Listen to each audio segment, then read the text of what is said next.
안녕하세요. 부동산 경매 임장과 수익성 분석 방법을 소개하겠습니다. 먼저 부동산 경매 임장에 대해서 소개하겠는데요.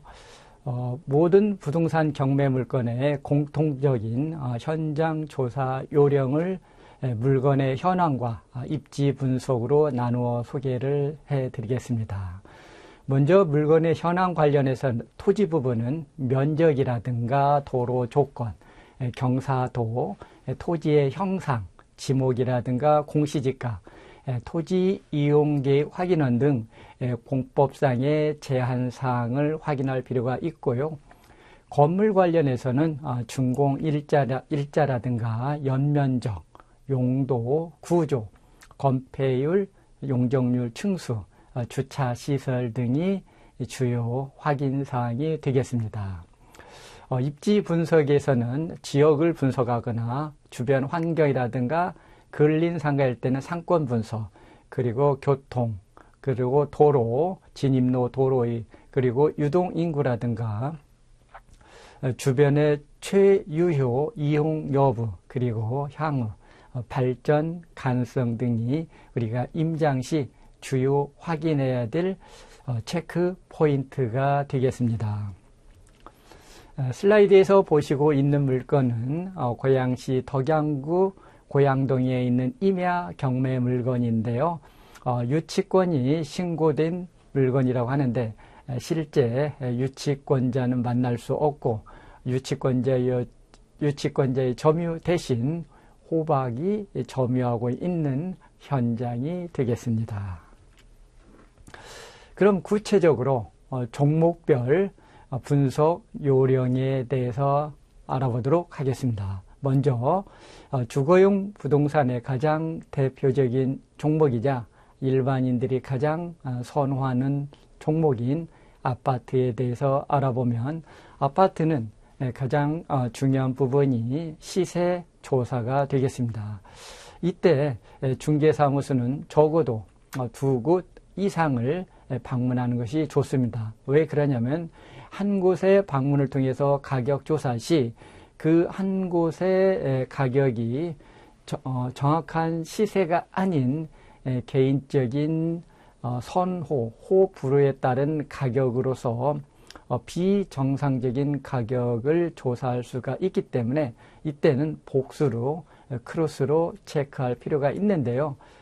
매도자 측면에서의 가격과 매수자 측에서 가격을 조사한다면 좀 더 신뢰도가 높다고 하겠습니다. 그리고 전세가라든가 월세, 거래 동향 또는 빈도, 실제 거래가 이루어지는지 아니면 호가와 실거래가는 격차가 있기 때문에 실제 호가 중심의 가격인지 거래를 수반한, 동반한 가격인지도 확인할 필요가 있고요. 단지 규모, 층이라든가 향, 그리고 교통이라든가 생활 편의시설 등도 중요하고요. 그리고 아파트 관련해서는 관리비 연체 유무 여부도 관리사무소 방문을 통해서 확인할 필요가 있습니다. 택지개발지구의 신도시의 택지개발지구 아파트는 미처 지적정리의 미완료인 경우의 상태에서 경매에 나오면 대지권 미등기 물건도 있을 수 있기 때문에 대지권 미등기 사유도 확인할 필요가 있고요. 다음은 주택에 관련해서 임장 요령을 소개하면 역시 주택은 아파트와 달리 정형화된 가격이 없기 때문에 시세 조사를 좀 더 꼼꼼히 할 필요가 있고요. 주택은 아파트와 달리 주차에 제한이 있습니다. 그래서 주차 공간이 확보되어 있는지 그리고 몇 대 정도 주차가 가능한지도 확인할 필요가 있고요.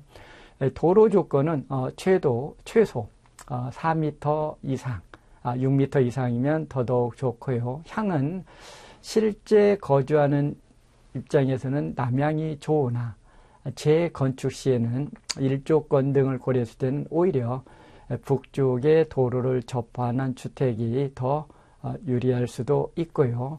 땅의 모양은 반듯한 정방향인지 길게 바른 장방향인지 아니면 가느다란 세장향인지 아니면 앞집 도로에 숨어있는 자루형 땅인지도 확인할 필요가 있고요. 그에 따라서 가격에 편차가 있을 수도 있습니다. 또한 주택은 건물주가 구청에 신고될 당시의 용도 이후에 건축 허가 이후에 불법으로 개축되는 경우가 있는데요. 이때 불법 건축물로서 이행 강제금 대상인지 그 다음에 원상 복구할 수 있는 상태인지 여부 등도 확인할 필요가 있겠습니다. 슬라이드는 전원 주택 단지 물건이 경매 나온 예인데요. 실제 그 물건의 앞에서 임장, 현장 조사를 하고 있는 그 슬라이드 자료 화면이 되겠습니다. 다음은 상가, 근린시설의 임장 시 유의할 점을 소개하도록 하겠습니다. 상가는 가장 중요한 부분이 상권의 형성 정도가 되겠습니다. 그래서 상권 분석을 아주 꼼꼼히 하셔야 되겠는데요. 방문은 주중에도 방문하고 주말에도 방문하고 그리고 주간에도 방문하고 그 다음에 야간에 즉 퇴근 이후에 상권이 형성이 되는 경우가 많기 때문에 주중에 야간이 어떻게 상권이 형성이 되어 있는지 확인할 필요가 있고요. 그리고 인근 주변 상가들의 임대료라든가 권리금 그리고 유동인구, 주동선이라든가 그 다음에 지하철 출구의 방향에 있어서 그 다음에 아파트 퇴근 시에 주동선로가 어느 쪽에 있느냐에 따라서 상권의 희비가 달라질 수도 있습니다. 그리고 주변에 배우 세대수는 충분한지 그리고 경쟁 업체인 대형 상가, 마트의 입점 여부라든가 그리고 역시 주차 대수라든가 관리비, 연체 의무 그리고 상가는 경매 물건이 나오면 유치권이 신고되는 경우가 종종 있는데요. 실제 유치권의 성립 여부 있는지 즉 허위 유치권은 아닌지 진성 유치권 유무도 확인할 필요가 있겠습니다. 자료 화면은 꼬마 빌딩이 경매에 나온 사례가 되겠는데요. 이 물건의 진입로를 보면 바로 우리가 일방 통행임을 알 수가 있는데요. 이처럼 쌍방 교류이면 가장 좋지만 어쩔 수 없이 일방 통행일 때는 동선에 주차 동선에 차량의 이동 동선에 제한이 있을 수도 있다라는 점도 고려를 하셨으면 좋겠습니다. 다음 슬라이드 물건은 예정 물건으로서요. 강남역 11번 출구 뒤편에 있는 꼬마 빌딩이 되겠는데요. 이 물건은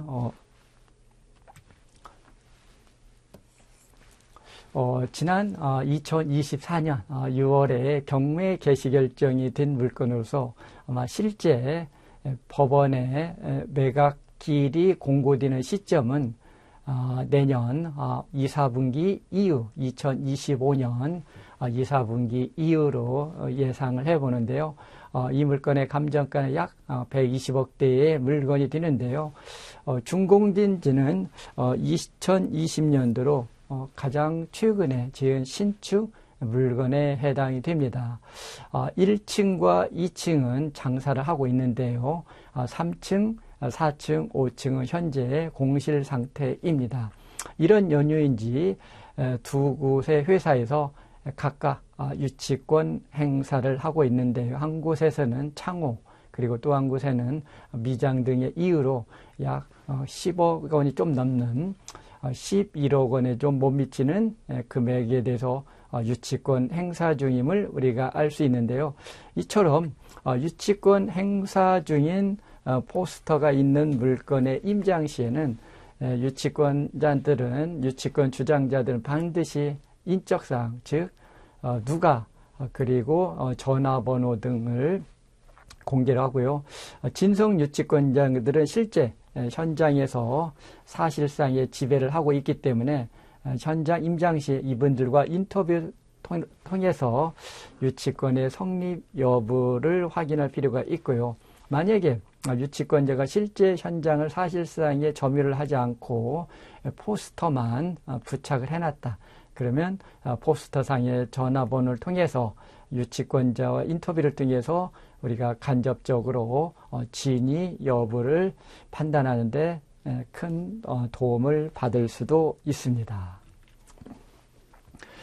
다음은 종목별 권리 분석 중 토지에 대해서 알아보도록 하겠습니다. 토지는 크게 농지와 산지로 나뉘는데요. 농지는 여느 부동산 경매 물건 중 유일하게 취득에 있어서 제한이 있습니다. 우리가 일반 부동산은 남녀노소, 성별을 불문하고요. 누구나 경매를 통해서 소유권을 취득할 수가 있는데 경매는 모든 국민, 대한민국 국민일지라도 농지를 취득할 수는 없고요. 원칙적으로 농업인과 농업법인의 소유자, 그리고 앞으로 농업인이 되고자 하는 자에 한해서만 농지를 소유할 수가 있게 됩니다. 즉 우리가 경매를 통해서 농지 낙찰 시에는 반드시 매각 결정 기일까지 농지 취득 자격증명을 농지 소재지 시 읍면 동사무소 또는 상급 기관일 때는 시청이나 구청의 농지 담당자를 통해서 농지 취득 자격증명을 발급을 받아야 됩니다.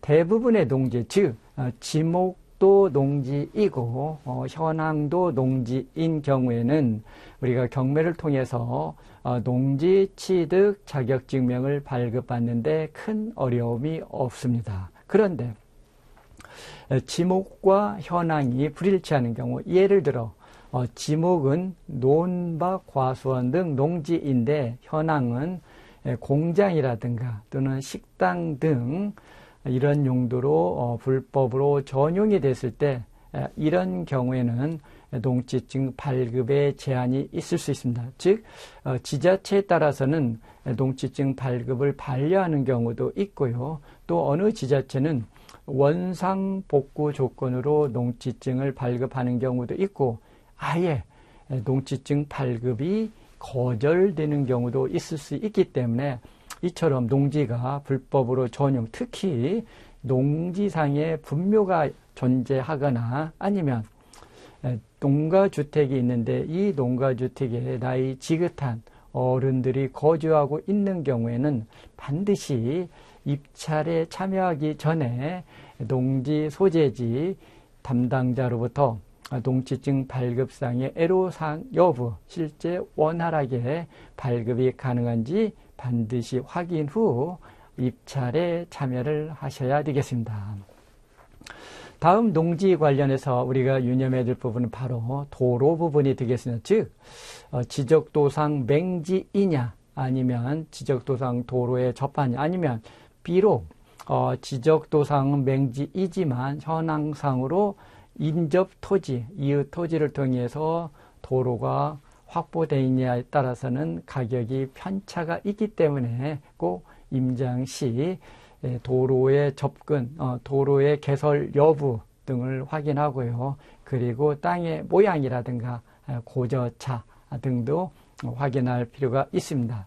그리고 흔치 않지만 농지에 분묘를 조성한 경우에는 분묘 기지권이 성립할 여지가 있습니다. 2001년 1월 12일 이전, 즉 장사 등에 관한 법률이 제정되기 이전에 조성된 분묘는 사실상 후순위 분묘를 관리하면 그 존속기간도 없고 그리고 지료 청구도 난망할 수가 있기 때문에 이때는 이 농지상의 분묘의 조성 시점도 꼼꼼히 확인할 필요가 있습니다. 2001년 1월 13일 이후에 조성된 분묘는 최장 60년, 최소 30년에서 1이 연장이 가능하기 때문에 기간이 유한하고요. 그리고 지금은 2021년 1년에 대법원 판례 변경으로 분묘에 대해서도 치료를 청구할 수가 있게 됩니다. 그리고 농지 상해 고압선이 지나가는지 고압선 유무도 확인할 필요가 있겠습니다. 자료 화면은 실제 농지 경매가 나온 물건이어서 임장을 갔더니요, 지목도 밭이고 현황도 그림에서 보듯이 채소들이 아주 잘 자라고 있는 모습을 확인할 수가 있습니다. 이런 농지 경매 물건은 비록 아무 연고가 없는 외지인일지라도 농지 취득 자격증명을 발급하는데 어려움이 없다라고 이해하시면 되겠습니다. 그런데 다음 사례는 지목은 밭입니다. 지목은 밭인데 밭은 온데간데 없이 사라지고 그 밭 위에다가 고물상으로 이용하는 경우에는 꼭 우리가 응찰하기 전에 이 부동산 소재지 읍면동사무소 농지 담당자를 만나서 농지 취득 자격 증명 발급 여부를 확인 후 참여를 하셔야 되겠습니다. 사례 물건은 다행히 농지 담당자가 전향적인 의견을 필요합니다. 즉 농지증 발급이 거절을 하진 않고 원상 복구 조건으로 농지 취득 자격증명을 발급해 줄 수 있다라는 면담 결과에 의해서 이 물건은 낙찰 후에 소정의 기간을 거쳐서 원상 복구를 하였습니다.